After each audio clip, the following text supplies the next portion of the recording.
Welcome students. आज फिर से मैं एक वीडियो लाई हूँ आप लोगों के लिए, खासकर गृह विज्ञान के स्टूडेंट के लिए, यानी होम साइंस के स्टूडेंट जो बीए फर्स्ट सेमेस्टर में एडमिशन करवाए हैं, उन्हें उनके सिलेबस की जानकारी देने के लिए मैं ये वीडियो लाई हूँ। ये होम साइंस के फर्स्ट सेमेस्टर के स्टूडेंट के लिए है।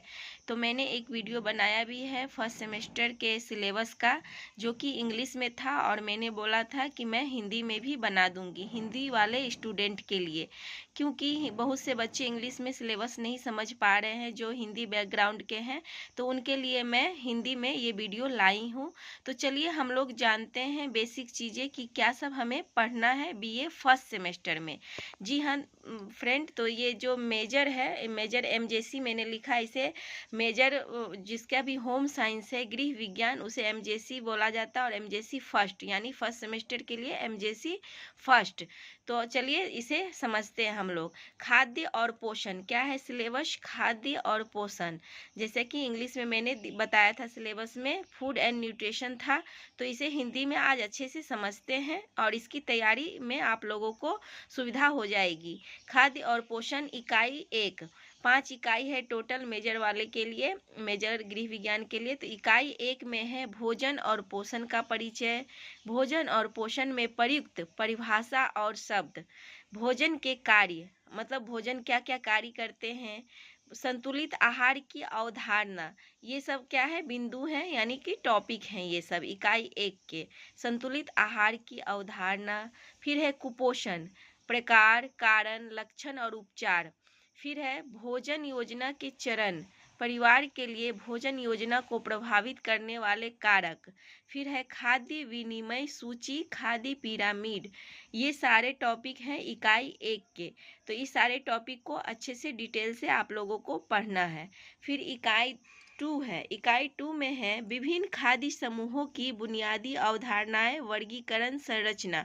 आप सभी चाहे तो इसे नोट कर ले, क्योंकि यही आपका सिलेबस है गृह विज्ञान के स्टूडेंट का, मेजर फर्स्ट। तो पोषण और पाक कला में भूमिका, पोषक मूल्य है और पाक कला में भूमिका है। फिर है अनाज और अनाज उत्पाद। फिर है दालें और फलियां, ये सारे टॉपिक हैं। फल और सब्जियां, नमक, चीनी और गुड़, मेवे, तेल और तिलहन, दूध और दूध उत्पाद, ये सारे को डिटेल से अच्छे से पढ़ना है।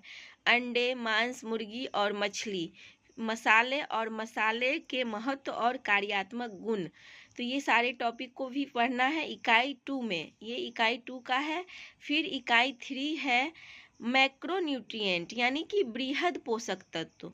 मैक्रोन्यूट्रिएंट यानी कि बृहद पोषक तत्व क्या है, और इसके बारे में अच्छे से पढ़ना है। परिभाषा, वर्गीकरण, आहार स्रोत, कार्य, अनुशंसित आहार भत्ते, कमी से होने वाले रोगों और अधिकता के नैदानिक लक्षण। तो ये सब मतलब कि क्या कमी, क्या ज़्यादा है, क्या परिभाषा है, वर्गीकरण है, हमें कहाँ कहाँ से किस आहार से प्राप्त होते हैं मैक्रोन्यूट्रिएंट। तो जैसे कार्बोहाइड्रेट, प्रोटीन, लिपिड, ये तीनों जो है, और इसके साथ पानी। तो पानी तो अनिवार्य है ही भोजन में। तो ये चारों जो हो गए, एक तरह से आपका पानी भी इसमें इंक्लूड हो जाएगा, क्योंकि ये भी हम लोग बृहद मात्रा में लेते हैं। पानी के बिना कोई कार्य नहीं हो सकता है। तो ये सब हम अधिक मात्रा में कंज्यूम करते हैं, और इसके बारे में डिटेल से पढ़ना है। कार्बोहाइड्रेट, प्रोटीन, लिपिड, कार्बोहाइड्रेट के बहुत से मतलब जो भी वर्गीकरण है, कहाँ से हमें किस खाद्य पदार्थ में पाए जाते हैं, इसके क्या कार्य हैं, ये सब सारे आपको इसमें इकाई 3 में पढ़ने हैं। आगे हम लोग इकाई 4 आते हैं। इकाई 4 में है माइक्रोन्यूट्रिएंट, यानी सूक्ष्म पोषक तत्व, जिसमें 2 पोषक तत्व आते हैं, खनिज पदार्थ और विटामिन। तो खनिज पदार्थ में 24 टाइप के खनिज पदार्थ होते हैं, जिसमें कि मेन का आपको जिक्र किया गया है। इसमें टाइप तो पूरे लिखाऊंगी मैं, लेकिन इसमें जो मेन जिक्र किया गया है, जैसे कैल्शियम का वर्गीकरण करना है, स्रोत, कार्य एवं कमी, मतलब कैल्शियम कहाँ कहाँ से किस खाद्य पदार्थ में पाए जाते हैं, उसके क्या कार्य है, उसकी कमी से क्या सब होता है।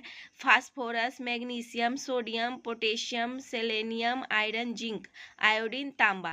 तो इतने सारे आपको खनिज पदार्थ के मिनरल्स के बारे में पढ़ना है। फिर है विटामिन।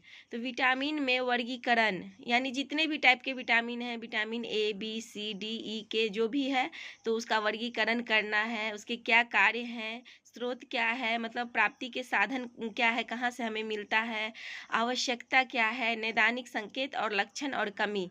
तो मतलब ये सब जो इसकी कमी से कौन बीमारियां होती हैं, ये सारी चीज़ मतलब इंक्लूड है, सबको डिटेल से पढ़ना है। फिर वसा में घुलनशील विटामिन। तो दो टाइप के विटामिन होते हैं, जल में घुलनशील और वसा में घुलनशील। तो उसके बारे में पढ़ेंगे। B complex vitamin, thiamine, riboflavin, niacin, pyridoxine, folic acid, cyanocobalamin और विटामिन सी। ये सारे जितने भी विटामिन के नाम दिए हैं सबके बारे में डिटेल से हम लोग पढ़ेंगे। फिर है इकाई 5। तो आपका टोटल इकाई 5 तक है। आपका फर्स्ट सेमेस्टर के स्टूडेंट को मैं बार बार बोल रही हूँ, ये फर्स्ट सेमेस्टर का सिलेबस है, जिसे अच्छे से आप लोग समझ लीजिए और कॉपी में नोट डाउन कर लीजिए। बहुत ही इम्पोर्टेंट है। आपको 6 महीने तक इसी सारे टॉपिक को कवर करना है और इसके बारे में अच्छे से डिटेल से पढ़ना है। फिर है इकाई 5 खाना पकाने के तरीके। खाना पकाने के तरीकों के प्रकार, फायदे और नुकसान, नम ताप विधियाँ, उबालना, भाप देना एवं प्रेशर कुक, शुष्क ताप विधियाँ, पकाना, माइक्रोवेव, फिर कुकिंग, उथले और गहरे वसा वाले तलने के लिए माध्यम के रूप में वसा। जितने भी टाइप के कुकिंग होते हैं, कुकिंग मेथड, उस सारे लिखा हुआ। जैसे उबाल के भी खाना बनता है, भाप द्वारा बनता है, तल के बनता है, डीप फ्राई बनता है, सेलो फ्राई होता है, बहुत सारी विधियाँ होती है। उसको डिटेल से अच्छे से पढ़ेंगे, क्या क्या विधियाँ हैं और कौन सी विधियों को क्या नुकसान है, क्या फ़ायदे हैं, ये सब इकाई 5 में आ जाएंगे। तो आशा है आप लोगों को वीडियो पसंद आई होगी। सारे अच्छे से आप देख लीजिए। ये मेजर फर्स्ट वाले स्टूडेंट के लिए है।